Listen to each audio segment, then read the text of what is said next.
aujourd'hui, souvent, les entreprises interviennent sans trop se préoccuper de l'incidence au-delà de bon, on nous a dit de faire ça pour réduire la consommation d'énergie, on va vous mettre de l'isolant sur les murs, on va sur la toiture, on va vous changer vos fenêtres, on va vous changer votre chauffage. Quel est le niveau de pertinence? On ne sait pas trop, mais on nous a dit de faire ça, on vous fait ça et vous allez voir, vous irez mieux. Les chiffres ne montrent pas ça. Les études de l'ADEME notamment montrent que malheureusement, un geste ne suffit pas à faire changer une étiquette énergétique, même si ce n'est pas un critère fondamental, mais en tout cas, il n'y a pas de progression réelle. En dehors de la rénovation un peu plus complète et un peu plus cohérente, avec une vision vraiment globale de l'ensemble des travaux, pour savoir ce qu'il faut faire, ce qu'il faut anticiper si jamais on ne fait pas tout en une seule étape, pour que derrière on ne crée pas pathologie, on garde la santé des occupants, notamment en traitant correctement la ventilation.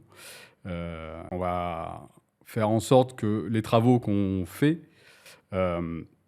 correspondent à une promesse de réduction de consommation, puisque c'est souvent le biais d'entrée, mais permettent quand même de valoriser le bâti sans lui créer de défauts, parce que beaucoup de rénovations aujourd'hui, quand elle n'est pas coordonnée entre les différents lots de travaux, peuvent entraîner des soucis sans qu'il y ait une volonté de nuire. Mais voilà, vu que ce n'est pas coordonné, ça n'a pas été réfléchi en amont, ça peut induire voire même des sinistres, en tout cas des défauts de mise en œuvre.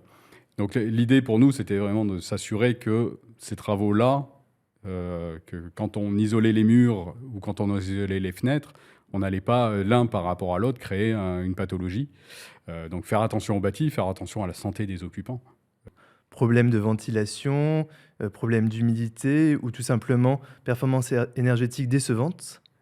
Alors qu'est-ce qui se passe? Pourquoi est-ce que certains projets réussissent tandis que d'autres non? Eh bien, aujourd'hui, on va voir d'autres manières de prévoir nos travaux, de les concevoir dès le début en pensant le logement dans son intégralité.